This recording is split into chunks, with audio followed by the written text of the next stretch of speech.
Yo, what's going on, guys? It is Damon Gaming here, and I hope you all are having a good day so far. Today I'm bringing you guys another video on my channel. We are playing Zombies Infinite Warfare. So hope you all enjoy this video. Please leave a like if you do enjoy, and let's get straight into it, guys.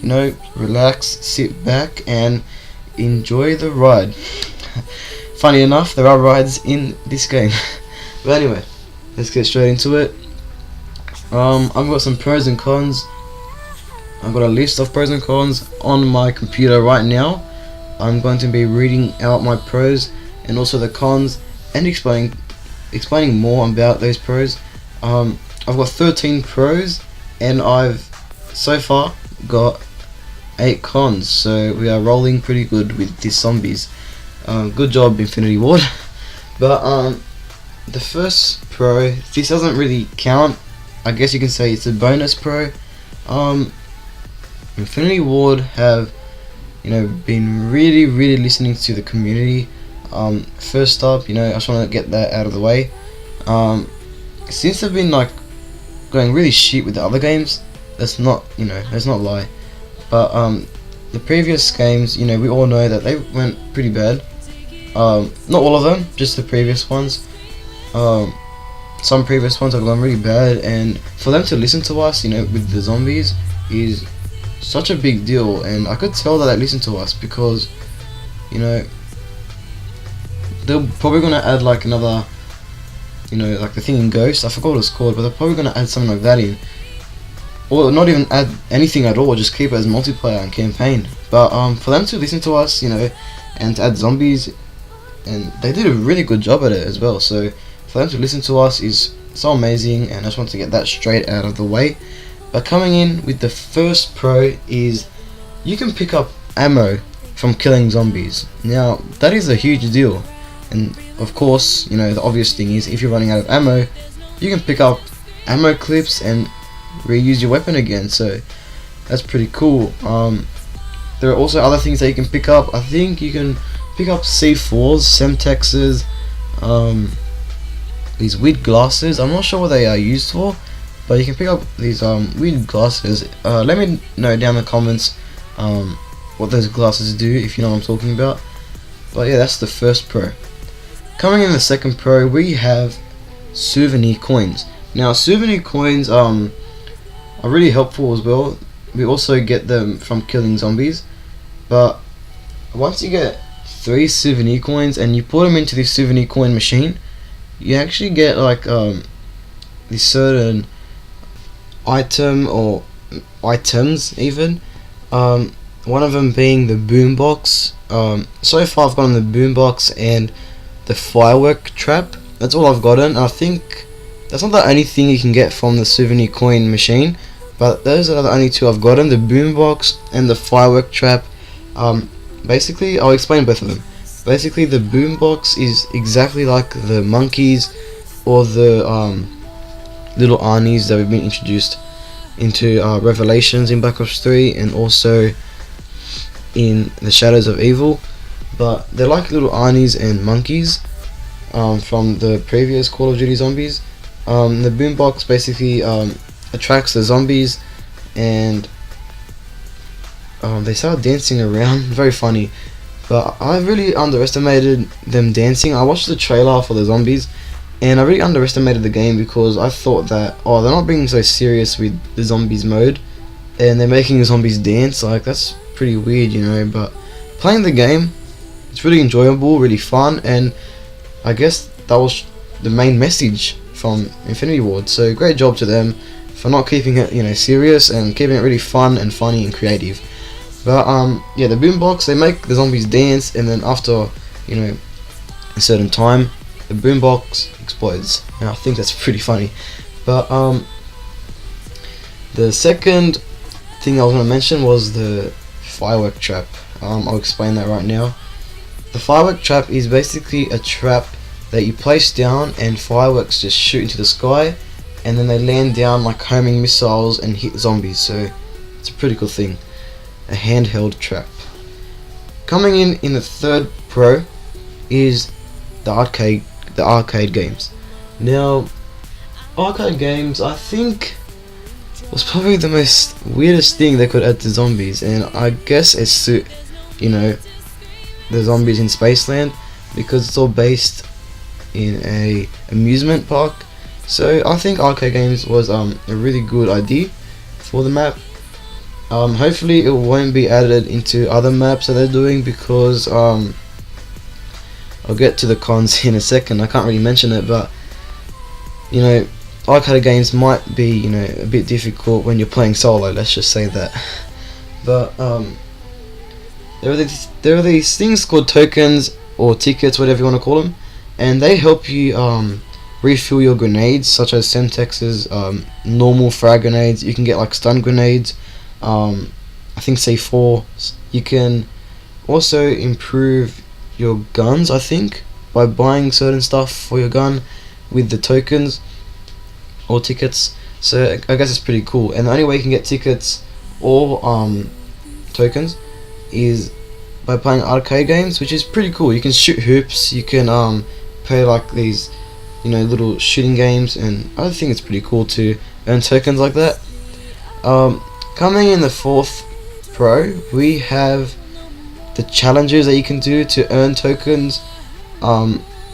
It's basically this robot that just, you know, runs around. It was like Leroy, if you guys remember Leroy, I think that's his name, from Buried in Black Ops 2, how he just walks around and stuff and helps you with the zombies.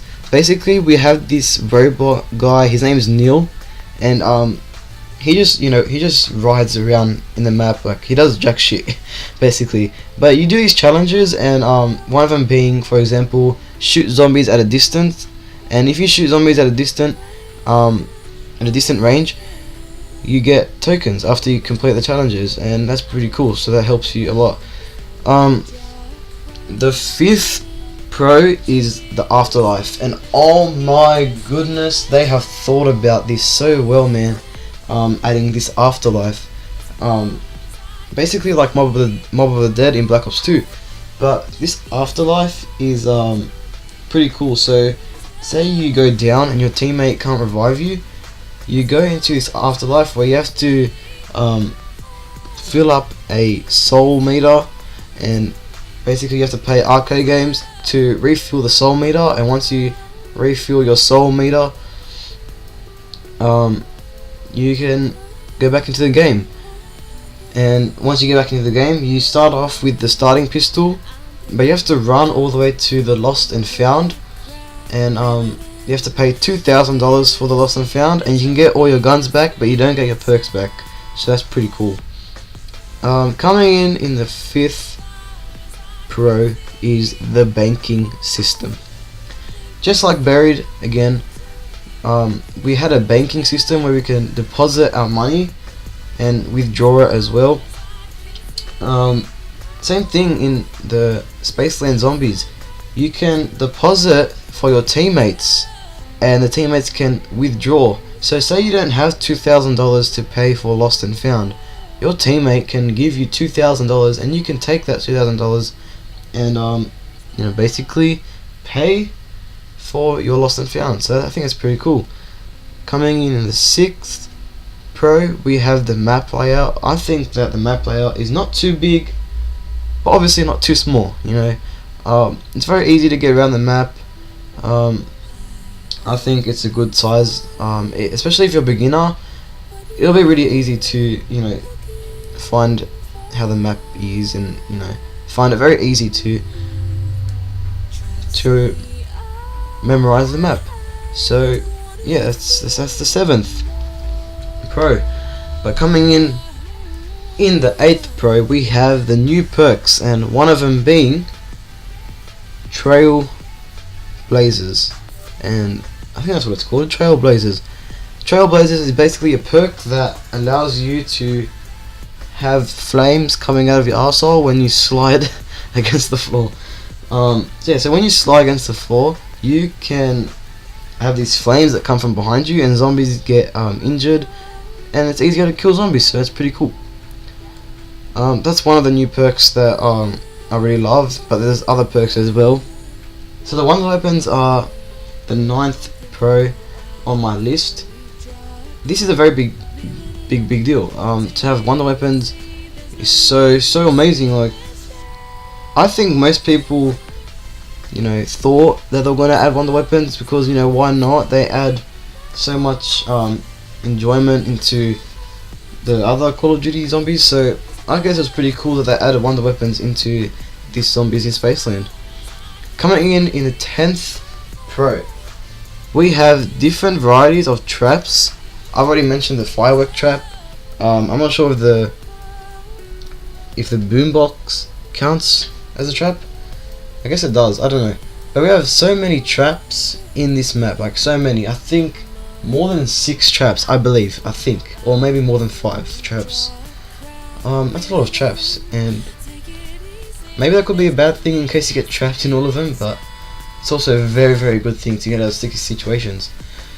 Coming in at the 11th Pro is the Easter eggs. There are multiple Easter eggs. There's more than one Easter egg that they've mentioned in their live stream. I was watching their zombies live stream, and the guy said, I forgot his name, but he said that there is more than one Easter egg, and one of them being a perkaholic Easter egg. So that's pretty cool.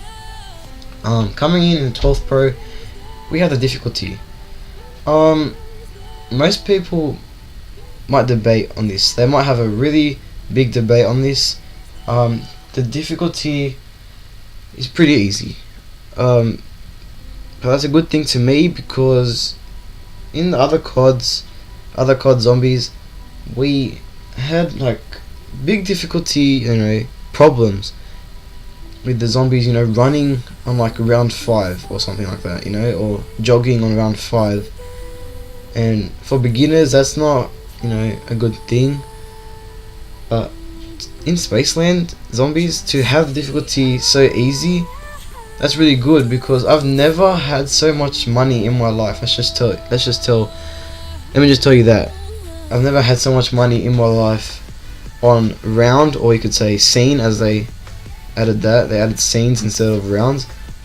On scene maybe 12, I had already like 7,000 points, and that's a lot of points, man. And the zombies are still walking on like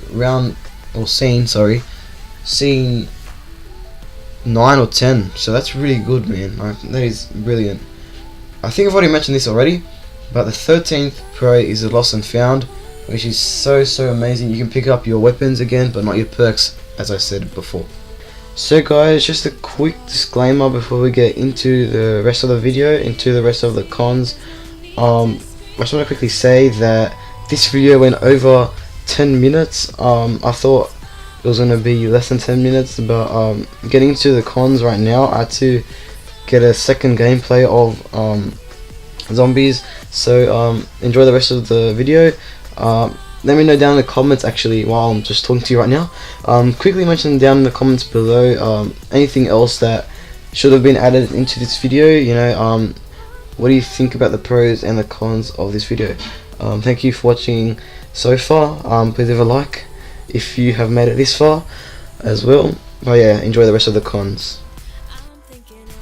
Alright guys, so let's get into the rest of the cons. We've got 8 cons, so we're not going to be here for too long. But yeah, so the first con, Infinite Grenades. Infinite Grenades is a new drop that they've put in to Zombies in Spaceland. They've also added infinite ammo, which is such a good idea. I really love that idea. So basically, infinite ammo is a drop that you get, and you have infinite ammo basically. So it's pretty cool.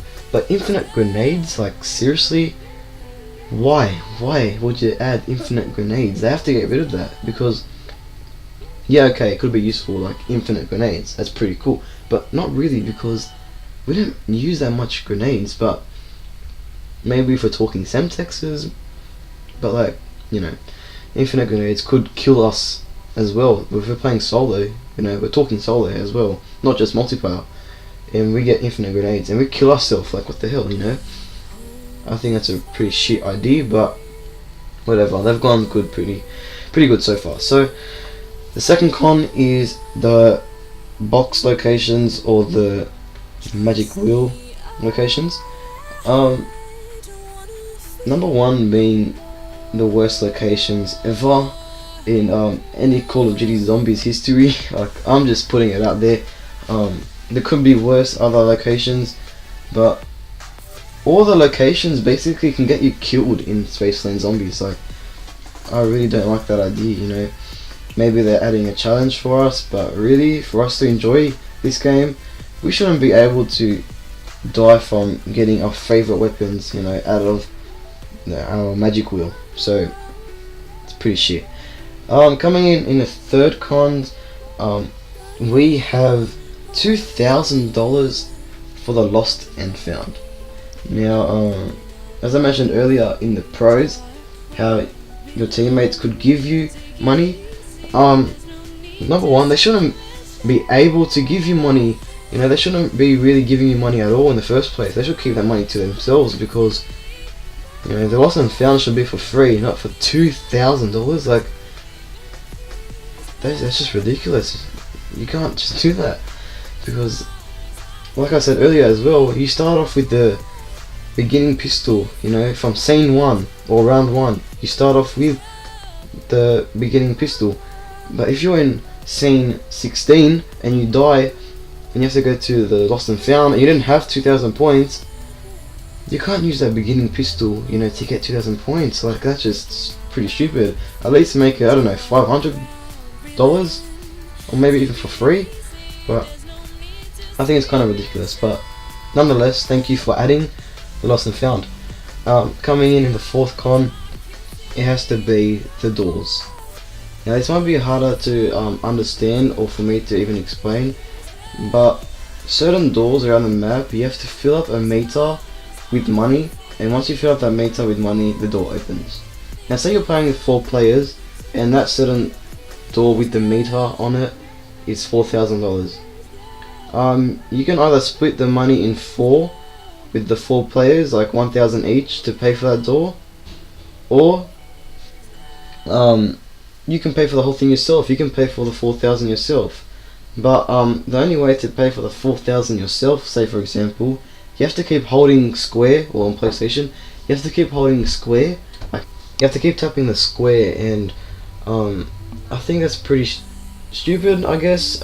Say you're having like a big train or big horde of zombies coming after you, and you have to pay for this $4,000 door. You can't just, there's no time, you just can't keep tapping 4 times just to pay for that door. I think maybe there should be an option to pay for the door, like just straight up, you know. But that's just a little con that I just thought of straight off the bat. Coming in the 5th con, we have the difficulty of doing arcade games on solo. I mentioned this in the pro, which I wasn't really supposed to say, but I'll get into more detail with that right now. So, difficulty with doing arcade games on solo is pretty stupid, you know, because even if you have the last zombie for the round or the scene, you can't do arcade games solo. You can't do that because the zombie can attack you while you're doing the game. And yeah, you can like exit the game, but like, don't you want those tokens, you know? Sadly enough, for the 6th con as well, I'm adding the 6th con and the 5th con together. This map is basically for multiplayer only, like at least 2 players and over, because you need like at least one player to train one zombie, the last zombie, for you to play the arcade game. So I guess it's kind of weird that I guess it's kind of weird to even think about that, but yeah, I think it's only for multiplayer, you know, not solo. Coming in the 6th con, coming in the 7th con, we have the Pack-a-Punch. Really good idea they've added Pack-a-Punch. A good way to upgrade your weapons, as they have added that in the previous zombies. But I believe that the Pack-a-Punch doesn't last very long on certain weapons, or if not all weapons. Pack-a-Punching some weapons doesn't really last long during the scenes or the rounds, whatever you want to call them. because they just don't add that effect, you know. Because in Black Ops 3 zombies, for example, if you pack a punch a weapon, it's so beast, you know. You can last up to around 80, you know. Like for the dingo, for example, you know, if you pack a punch that, you last up to freaking around 100. I don't know. You last for ages, but I know you can last up to 80 because I've been up to around 80 on Revelations using the dingo. So I just don't find that effect, you know, that good effect when packer punching with certain weapons. Coming in the last con, the 8th con, the storyline. I'm not sure if the storyline will be going on dramatically like the other CODs. I know Treyarch have done a really good job with the Easter eggs and the storyline with the 4 characters. You know, you got Takio, Nikolai, Dr. Richtofen, and you've got Tank Dempsey. They are so good with doing the storyline, and I really love those 4 characters. They're really funny and very serious as well at times. But I can't really see a big dramatic turn with these 4 characters that we've been introduced to. But I don't know, we'll see how we go. Maybe this con of the storyline will turn into a pro. We never know. This is the first map. There's still a lot we have to expect from it. But yeah, that's been the video, guys. Thank you so much for watching this freaking 23-minute long video. If you stuck around for this long, please comment down below PAP. I don't know, just comment that down, and I'll see you guys in the next video. Peace out.